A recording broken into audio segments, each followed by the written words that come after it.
ಜಿಲ್ಲಾಡಳಿತ ಹಾಗೂ ಜಿಲ್ಲಾ ಪಂಚಾಯಿತಿ ಮೈ ಭಾರತ್ ಹಾಗೂ ಯುವ ಸಬಲೀಕರಣ ಕ್ರೀಡಾ ಇಲಾಖೆ ಇವರ ಸಹಯೋಗದೊಂದಿಗೆ ಮಂಡ್ಯ ಜಿಲ್ಲಾ ಯುವಕ ಯುವತಿಯ ಮಹಿಳಾ ಮಂಡಳಿಯ ಸಹಯೋಗದೊಂದಿಗೆ ಮಂಡ್ಯ ಜಿಲ್ಲಾ ಮಟ್ಟದ ಕ್ರೀಡಾಕೂಟವು 2026ರಂದು ಸರಮಿ ಕ್ರೀಡಾಂಗಣದಲ್ಲಿ ಇಂದು ಜರುಗಿತು.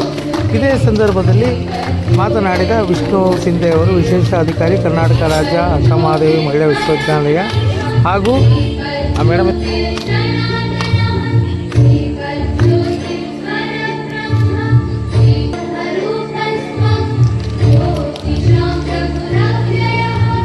ಮತ್ತೆ ಅತಿಥಿ ಮಹಾನವರನ್ನ ದಯಮಾಡಿ ಇವಾಗ ಸ್ವಾಗತಿಸುವ ಒಂದು ಕಾರ್ಯಕ್ರಮ.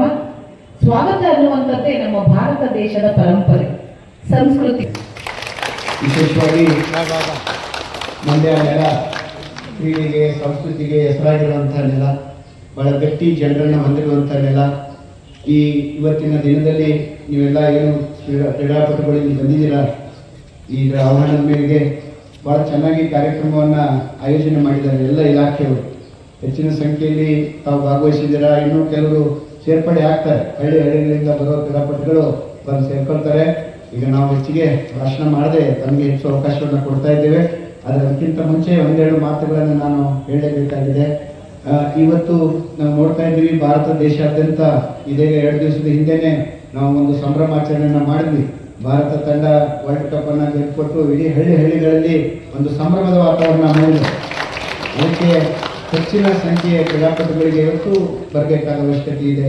ಕ್ರೀಡೆಗೆ ಶಿಕ್ಷಣದಂತೆಯೇ ಉದ್ಯೋಗ ಪಡೆದುಕೊಳ್ಳೋದಕ್ಕೆ ಆರೋಗ್ಯದ ದೃಷ್ಟಿಯಿಂದ ಕ್ರೀಡೆಗೆ ಬಹಳ ಮಹತ್ವ ಇದೆ. ನಾವು ಕ್ರೀಡೆಯನ್ನು ಒಂದು ಉತ್ಪಾದಕ ರಂಗವಾಗಿ ಇವತ್ತು ಗಮನಿಸಬೇಕಾದ ಅಗತ್ಯ ಇದೆ. ಇವತ್ತು ರಿಸರ್ವೇಷನ್ ಪಾಲಿಸೀಸು ಕ್ರೀಡಾಪಟುಗಳಿಗೆ ಇದೆ. ನಾನು ಕೂಡ ಒಬ್ಬ ಕಬಡ್ಡಿ ಆಟಗಾರನಾಗಿ ಹಲವಾರು ವರ್ಷ ಕಬಡ್ಡಿಯನ್ನು ನಾನು ಆಡಿದ್ದೀನಿ. ಅದು ನನಗೆ ಇಲ್ಲಿವರೆಗೂ ಒಂದು ಒಳ್ಳೆಯ ಹೆಲ್ತನ್ನು ತಂದುಕೊಟ್ಟಿದೆ. ಸೊ ಆಡುವುದು ಒಬ್ಬ ಕ್ರೀಡಾಪಟ ಆಗಿರೋದ್ರಿಂದ ಅದು ವೈಯಕ್ತಿಕ ಆರೋಗ್ಯಕ್ಕೆ ಇರ್ಬೋದು, ಸಾಮಾಜಿಕ ಆರೋಗ್ಯಕ್ಕೆ ಇರ್ಬೋದು, ಕೌಟುಂಬಿಕ ಆರೋಗ್ಯಕ್ಕೆ ಇರ್ಬೋದು, ಮತ್ತು ನಮ್ಮ ಮನಃಶಕ್ತಿ ಗಟ್ಟಿಯಾಗುತ್ತೆ. ಆದ್ದರಿಂದ ಈ ಕ್ರೀಡೆಯನ್ನು ನಾವು ಮೈಗೂಡಿಸಿಕೊಳ್ಳುವ ಮೂಲಕ ಉದ್ಯೋಗಾವಕಾಶಗಳನ್ನು ಹೆಚ್ಚಿಸ್ಕೋಬೋದು. ಇವತ್ತು ಕ್ರೀಡಾರಂಗದಲ್ಲಿ ಭಾಳ ಉದ್ಯೋಗಾವಕಾಶಗಳಿದೆ. ನಾನಾ ರೀತಿಯ ಅವಕಾಶಗಳನ್ನು ನೀವು ಪಡ್ಕೊಳ್ಳೋದಕ್ಕೆ ಸಾಧ್ಯ ಇದೆ. ಆದ್ದರಿಂದ ಇವತ್ತಿನ ನೋಡಿದ್ರೆ ಗೊತ್ತಾಗ್ತಾ ಇದೆ, ನಾವು ಬಂದಿರುವ 100%ದಲ್ಲಿ 80% ಹುಡುಗಿಯರು ನಮಗೆ ಕಾಣಿಸ್ಕೊತಾ ಇದ್ದಾರೆ. ಅದೊಂದು ಒಳ್ಳೆಯ ಬೆಳವಣಿಗೆ. ಹುಡುಗರಂತೂ ಇದ್ದೇ ಇರ್ತಾರೆ, ಹುಡುಗರು ಬರ್ತಾರೆ, ಆದರೆ ಹುಡುಗಿಯರು ಕ್ರೀಡೆಗಳಲ್ಲಿ ಹಿಂದೆ ಬಿಡ್ತಾ ಇದ್ರು, ಮಹಿಳೆಯರು ಅಂತ ನಾವು ಅನ್ಕೋತಾ ಇದ್ವಿ. ಆದರೆ ಇವತ್ತು ಮಹಿಳಾ ಕ್ರೀಡಾಪಟುಗಳ ಸಂಖ್ಯೆ ಜಾಸ್ತಿ ಆಗಿರೋದು ನಮ್ಮ ಸಮಾಜದಲ್ಲಿ ಮಹಿಳೆ ಎಲ್ಲ ರಂಗಗಳಲ್ಲಿ ಮುಂದೆ ಬರ್ತಾ ಇದ್ದಾರೆ ಅನ್ನುವ ಸೂಚನೆ ಕೂಡ ಆಗಿದೆ. ಆದ್ದರಿಂದ ಈ ಬಿಸಿಲು ಕಾಲದಲ್ಲಿ ಹೆಚ್ಚು ವೇಳೆ ತೆಗೆದುಕೊಳ್ಳದೆ ಪ್ರತಿಯೊಬ್ಬರು ನಿಮ್ಗೆ ಎಷ್ಟು ಸಾಧ್ಯ ಅದನ್ನ ಕ್ರೀಡಾ ಮನೋಭಾವದಿಂದ ಭಾಗವಹಿಸಿ. ಸೋಲು ಗೆಲುವು ಮುಖ್ಯ ಅಲ್ಲ, ಯಾರು ಗೆದ್ದರೂ ಕೂಡ ಅದು ಕ್ರೀಡಾಪಟುಗಳು ಗೆಲ್ತಾರೆ. ಒಂದು ಕಿವಿ ಮಾತನ್ನು ನಾನು ಹೇಳಕ್ಕೆ ಇಷ್ಟಪಡ್ತೀನಿ. ಈ ಥರದ ಅಥ್ಲೆಟಿಕ್ಸ್ ಇರ್ಬೋದು, ಯಾವುದೇ ಕ್ರೀಡೆ ಇರ್ಬೋದು, ಅದಕ್ಕೆ ನಿರಂತರ ಪ್ರಾಕ್ಟೀಸ್ ಬೇಕಾಗುತ್ತೆ. ನೀವು ನೇರವಾಗಿ ಬಂದು ಓಡಿದಾಗ ಅಥವಾ ಪರ್ಫಾರ್ಮ್ ಮಾಡಿದಾಗ ಇಂಜುರೀಸ್ ಆಗೋ ಚಾನ್ಸಸ್ ಇರುತ್ತೆ. ಆದ್ದರಿಂದ ಇದೊಂದು ಮೋಟಿವೇಶನ್ ಆಗಿ ತಗೊಂಡು ನೀವು ದಿನನಿತ್ಯ ಪ್ರಾಕ್ಟೀಸ್ ಮಾಡಿ. ಯಾವುದೇ ಹಳ್ಳಿನಲ್ಲೇ ಇರ್ಬೋದು, ಮತ್ತು ಮಂಡ್ಯದಲ್ಲಿ ಸಾಕಷ್ಟು ಇಲಾಖೆಗಳು ಮತ್ತು ವಿಶ್ವವಿದ್ಯಾಲಯಗಳು ಚಟುವಟಿಕೆಗಳು, ಕ್ರೀಡಾ ಇಲಾಖೆ ಎಲ್ಲ ಸೌಲಭ್ಯಗಳಿದೆ, ಒಳ್ಳೆ ವಾತಾವರಣ ಇದೆ. ಈಗ ನಾವು ಉತ್ತರ ಕರ್ನಾಟಕ ಪ್ರದೇಶಕ್ಕೆ ನಾನು ಅದೇ ಭಾಗದಿಂದ ಬಂದಿರೋದು. ಅಲ್ಲಿ ತುಂಬ ಬಿಸಿಲು, ನಿಮಗೆ ಅದು ಮಾಡಲಿಕ್ಕಾಗಲ್ಲ ಅಭ್ಯಾಸಗಳು. ಬಟ್ ಮಂಡ್ಯದಲ್ಲಿ ಏನು ಕೊರತೆ ಇದೆ, ಒಳ್ಳೆಯ ವಾತಾವರಣ, ಹವಾಗುಣ ಇದೆ, ನೀರಿದೆ, ಒಳ್ಳೆ ಊಟ ಇದೆ, ಎಲ್ಲ ಸೌಲಭ್ಯ ನಿಮಗಿದೆ. ಅದರಿಂದ ನೀವು ಬಂದು ಮಾಡ್ಕೋಬೇಕು. ಅದನ್ನು ಮಾಡ್ಕೊಳ್ಳೋದ್ರಿಂದ ಕ್ರೀಡೆಯಲ್ಲಿ ಯಶಸ್ಸು ಪಡ್ಕೊಳ್ಳೋಕ್ಕೆ ಹೆಚ್ಚು ಅವಕಾಶ ಇದೆ ಅಂತ ಹೇಳ್ತಾ, ತಾವೆಲ್ಲರೂ ಚೆನ್ನಾಗಿ ಮಾಡಿ ನಿಮಗೋಸ್ಕರ ಮೆಡಲ್ಗಳು, ಬಹುಮಾನಗಳು ಎಲ್ಲ ಆಡಿದೆ. ಆದ್ದರಿಂದ ಎಲ್ಲರೂ ಯಶಸ್ವಿಯಾಗಿ ಇದರಲ್ಲಿ ಭಾಗವಹಿಸಿ ಅಂತ ಹೇಳ್ತಾ, ನಮ್ಮ ವಿಶೇಷವಾಗಿ ಎಲ್ಲ ಮಾಧ್ಯಮದ ಬಂಧುಗಳು ಇದನ್ನು ಕವರೇಜ್ ಮಾಡ್ತಾ ಇದ್ದಾರೆ. ಪೊಲೀಸ್ ಇಲಾಖೆಯವರು ಸಹಕಾರ ಕೊಡ್ತಾ ಇದ್ದಾರೆ. ನಮ್ಮ ಜಿಲ್ಲಾ ಯುವ ಅಧಿಕಾರಿಗಳಂತ ಶ್ರುತಿ ಮೇಡಮ್ ಅವರು ಇದ್ದಾರೆ, ಪ್ರಮೀಳಾ ಮೇಡಮ್. ವಿಷ್ಣು ಸರ್ ಅವರು ಬಹಳ ಒಂದು ಅರ್ಥಪೂರ್ಣವಾಗಿ ಹೇಳಿದ್ದಾರೆ. ಕ್ರೀಡೆ ಅನ್ನೋದು ಮನುಷ್ಯನಿಗೆ ಒಂದು ಆರೋಗ್ಯಕರವಾದಂತಹ, ಮಾನಸಿಕವಾಗಿ ದೈಹಿಕವಾಗಿ ಮನಸ್ಸನ್ನು ಉಲ್ಲಾಸ ಮಾಡುವಂತಹ, ಬೆಳವಣಿಗೆಯನ್ನು ಕೊಡುವಂತಹ ಒಂದು ಸ್ಪರ್ಧೆ. ಅದು ಆರೋಗ್ಯಕರವಾದಂತಹ ಸ್ಪರ್ಧೆ ಆಗಿರಬೇಕು. ಕ್ರೀಡೆ ಇವತ್ತು ಬಹಳಷ್ಟು ಉನ್ನತ ಮಟ್ಟದಲ್ಲಿ ತನ್ನ ಸ್ಥಾನವನ್ನು ಪಡ್ಕೊಳ್ತಾ ಇದೆ. ಬಹಳ ಹಿಂದಿನಿಂದಲೂ, ಪುರಾತನ ಕಾಲದಿಂದಲೂ ನಾವು ನೋಡ್ತಾ ಇದ್ದೀವಿ. ಆಟದ ಜೊತೆಗೆ ಪಾಠದ ಜೊತೆಗೆ ಜೀವನದ ಚಿತ್ರಣವನ್ನು ಹೇಳ್ಕೊಡುವಂತ ಬಹಳ ಹಿಂದಿನ ಕಾಲದಿಂದಲೂ ಆಟಕ್ಕೆ ಹೆಚ್ಚು ಪ್ರಾಮುಖ್ಯತೆ ಇದೆ. ಇವತ್ತಿನ ದಿನದಲ್ಲಿ ನಾವು ಒಳಾಂಗಣ ಕ್ರೀಡೆ ಹಾಗೆ ಹೊರಾಂಗಣ ಕ್ರೀಡೆಗಳಿತ್ತು. ಬಹಳ ಹಿಂದೆ ನಾವು ಗ್ರಾಮೀಣ ಭಾಗದಲ್ಲಿ ನೋಡ್ತೀವಿ, ಅನೇಕ ಆಟಗಳು ಪ್ರಸಿದ್ಧಿಯನ್ನು ಪಡೆದಿದೆ. ಮನುಷ್ಯರಿಗೆ ಹೆಚ್ಚು ಕಾಲ ದುಡಿಮೆ ಮಾಡಿ ಒಂದು ಸ್ಪರ್ಧೆ ಇಟ್ಟಾಗ ಅವರಿಗೆ ಒಂದು ಚೈತನ್ಯ ಇರುತ್ತೆ. ಚೈತನ್ಯದ ಜೊತೆಗೆ ಆರೋಗ್ಯವನ್ನು ಕೊಡುವಂತಹ ಸ್ಪರ್ಧೆಗಳು ಸದಾ ಕಾಲ ನಡೀತಲೇ ಇರಬೇಕು. ನಾವು ಮಾನಸಿಕವಾಗಿ ಸ್ಪರ್ಧೆಯನ್ನು ಇವತ್ತು ಒತ್ತಡಗಳ ಜೀವನದಲ್ಲಿ ಎದುರಿಸ್ತಾ ಇದ್ದೀವಿ. ದೈಹಿಕವಾಗಿ ಯಾವುದೇ ರೀತಿಯಾದಂತಹ ಕಸರತ್ತುಗಳನ್ನ ನಾವು ಜಾಸ್ತಿ ಮಾಡ್ತಾ ಇಲ್ಲ. ಹಾಗಾಗಿ ಕ್ರೀಡೆಗೆ ನಾವು ಯುವ ಜನತೆ, ಯುವ ಶಕ್ತಿ ಹೆಚ್ಚು ಪ್ರಾಮುಖ್ಯತೆಯನ್ನು ಕೊಡ್ತಾ ಬರಬೇಕು.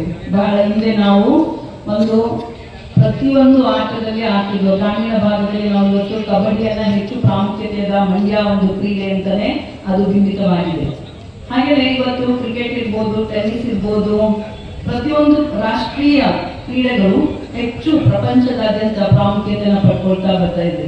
ನಮ್ಮ ಒಂದು ಭಾರತೀಯರು ಕೂಡ ನಾವು ಸ್ಪರ್ಧೆಯಲ್ಲಿ ಭಾರತವನ್ನ ಅಂತಾರಾಷ್ಟ್ರೀಯ ಮಟ್ಟದಲ್ಲಿ, ರಾಷ್ಟ್ರ ಮಟ್ಟದಲ್ಲಿ ಪ್ರತಿನಿಧಿಸಿದಾಗ ಅವರಿಗೆ ಸಿಗುವಂತಹ ಗೌರವ, ಸ್ಥಾನಮಾನ ಅದೇ ಬೇರೆ. ಹಾಗಾಗಿ ಪ್ರತಿಯೊಬ್ಬ ವಿದ್ಯಾರ್ಥಿಗಳು ಕೂಡ ಕ್ರೀಡೆಯಲ್ಲಿ ಆಸಕ್ತಿ, ಸತತ ಅಭ್ಯಾಸ, ಸತತವಾದ ಪ್ರಯತ್ನ, ಗುರಿ ಮುಟ್ಟುವವರೆಗೂ ಕೂಡ ನಾವು ಆ ಪ್ರಯತ್ನವನ್ನು ಮುಂದುವರಿಸ್ಕೊಂಡು ಬಂದ್ರೆ ಒಂದಲ್ಲ ಒಂದಿನ ನಾವು ಕೂಡ ಸಾಧನೆಯತ್ತ ಹೋಗ್ತೀವಿ. ಇವತ್ತು ಬಹಳ ಹಿಂದೆ ಅಷ್ಟು ಸೌಲಭ್ಯಗಳಿರಲಿಲ್ಲ. ಈಗ ಎಲ್ಲಾ ರೀತಿಯ ಸೌಲಭ್ಯಗಳನ್ನು ಸರ್ಕಾರ ಆಗಿರ್ಬೋದು, ಕಾಲೇಜು ಆಗಿರ್ಬೋದು, ವಿಶ್ವವಿದ್ಯಾಲಯಗಳ ಮಟ್ಟದಲ್ಲಿ ಕ್ರೀಡೆಗಳಿಗೆ ಹೆಚ್ಚು ಒಂದು ಪ್ರೋತ್ಸಾಹವನ್ನು ಕೊಡ್ತಾ ಬಂದಿದೆ. ಹಾಗಾಗಿ ನೀವು ಕೂಡ ಇವತ್ತು ನಾವು ತಾಲೂಕು ಮಟ್ಟದಲ್ಲಿ ಗೆದ್ದು ಜಿಲ್ಲಾ ಮಟ್ಟದ ಒಂದು ಆಯ್ಕೆಗೆ ಬಂದಿದ್ದೀವಿ. ಹಾಗೆ ಜಿಲ್ಲೆಯಿಂದ ಗೆದ್ದು ರಾಜ್ಯಕ್ಕೆ, ರಾಜ್ಯದಿಂದ ಗೆದ್ದು ರಾಷ್ಟ್ರಕ್ಕೆ, ಹಾಗೆ ಅಂತಾರಾಷ್ಟ್ರೀಯ ಮಟ್ಟದಲ್ಲಿ ಕೇವಲ ಬೆರಳೆಣಿಕೆ ಮಂದಿ ಮಕ್ಕಳು ಹೋದ್ರೂ ಕೂಡ ನಾವು ದೇಶ, ಜಿಲ್ಲೆ, ರಾಜ್ಯ, ಮನೆ, ತಂದೆ ತಾಯಿ, ಗುರು ಇವರನ್ನ ಪ್ರತಿನಿಧಿಸುತ್ತೆ. ಹಾಗಾಗಿ ನಮಗೆ ಒಂದು ಕೀರ್ತಿ, ನೀವು ಬಂದು ನಮಗೆ ಒಂದು ಪದವಿಯನ್ನು ತಂದುಕೊಟ್ರು ಕೂಡ ಅದು ನಮಗೆ ಹೆಮ್ಮೆ ಪಡುವಂತಹ ವಿಷಯ. ಹಾಗಾಗಿ ಬಹಳ ಹಿಂದೆ ಕ್ರೀಡೆಗಳು ಅಂತಂದಾಗ ನಾವು ಮನೆಗಳಲ್ಲಿ ಆಟ ಆಡ್ತಿದ್ದೆವು. ಆನೆಕಲ್ಲು ಅಥವಾ ಗೋಲಿ ಆಟ, ಗಿಲ್ಲಿ ದಾಂಡು, ಅಥವಾ ಒಂದು ಯಾವುದು ಅರಿಮನೆ ಗುಳಿ ಅಂತ ನಾವೇನು ಹೇಳ್ತೀವಿ, ಆನೆಕಲ್ಲನ್ನೇ ನಾವು ಹೇಳ್ತೀವಿ. ಹೀಗಾಗಿ ಜೂಟಾಟ, ಕಣ್ಣ ಮುಚ್ಚಾಲೆ ಆಟ, ನಾವು ಚಿತ್ರದಿಂದ ಬಾಲ್ಯದಲ್ಲಿ ನಾವು ಬೆಳೆದಂತಹ ಕ್ರೀಡೆ.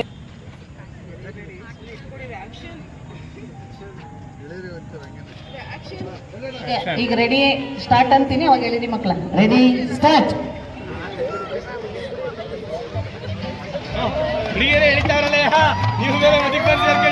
ಓಕೆ, ಥ್ಯಾಂಕ್ ಯು, ಧನ್ಯವಾದಗಳು, ಧನ್ಯವಾದಗಳು. ಎಲ್ಲರಿಗೂ ಕೂಡ ನಾನು ಶುಭಾಶಯಗಳನ್ನು ಕೋರಿ ನನಗೆ ಈ ಕಾರ್ಯಕ್ರಮಕ್ಕೆ ಆಹ್ವಾನಿಸಿ ಹರ್ಷ ಅವರು ಮತ್ತು ಇತರ ತಂಡದವರು ಎಲ್ಲ ಸೇರಿ ನನ್ನ ಆಯೋಜನೆಗೆ ನನಗೆ ಬಹಳ ಕೆಲಸ ಮಾಡಿದ್ದಾರೆ. ನನ್ನ ಕರೆದು ಈ ಥರದ ಒಂದು ಕಾರ್ಯಕ್ರಮ ಉದ್ಘಾಟನೆ ಅವಕಾಶವನ್ನು ಕೊಡೋದಕ್ಕೆ ಅವರಿಗೆ, ಮಾಧ್ಯಮದ ಬಂಧುಗಳಿಗೆ ಮತ್ತು ವಿಶೇಷವಾಗಿ ಎಲ್ಲ ಕ್ರೀಡಾಪಟುಗಳಿಗೆ ನಾನು ಅಭಿನಂದಿಸಿ ವೇದಿಕೆಯಲ್ಲಿರುವ ಸಬ್ಸ್ಕ್ರೈಬ್ ಬಟನ್ ಮೇಲೆ ಕ್ಲಿಕ್ ಮಾಡಿ ಹಾಗೂ ನಮ್ಮ ಹೊಸ ವಿಡಿಯೋಸ್ ಅಪ್ಲೋಡ್ಗೋಸ್ಕರ ಪಕ್ಕದಲ್ಲಿ ಕಾಣುವ ಬೆಲ್ ಬಟನ್ ನಮ್ಮೆಲ್ಲ ವಿಡಿಯೋಗಳನ್ನ ಲೈಕ್ ಮಾಡಿ, ಶೇರ್ ಮಾಡಿ ಹಾಗೂ ಕಮೆಂಟ್ ಮಾಡಿ.